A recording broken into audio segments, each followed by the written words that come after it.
বাবা তুমি বিশ্বাস করো, আমাকে অনেক ভালোবাসে, আমি ওকে ছাড়া বাঁচবো না। ঠিক আছে, তাহলে ওদের বাড়ির সামনে গিয়ে হেগে দিয়ে আয়। তোর ওই হাগা দেখে ও যদি বুঝতে পারে এটা তোর হাগা, তাহলে আমি মানবো ও তোকে সত্যিই ভালোবাসে। তা না হলে এই সম্পর্ক আমি মেনে নেব না। ঠিক আছে বাবা, তাহলে ওটাই হবে। তাহলে আমি গেলাম ওদের বাড়ি।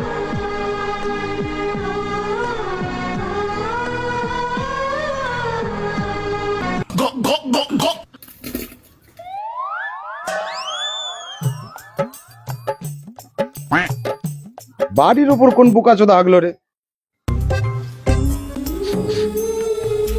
এটা তোমার পূজার গু? শিওর পূজা আশেপাশে কোথাও আছে। পূজা, পূজা তুমি কোথায়?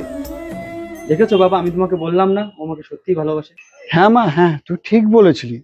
ও তোর গুর গন্ধ শুনে তোকে চিনে ফেলালো, তাহলে ও তোকে সত্যিই খুব ভালোবাসে। পূজা, যা মা, তুই ওর সঙ্গে চলে যা, তুই আর দেরি করিস না।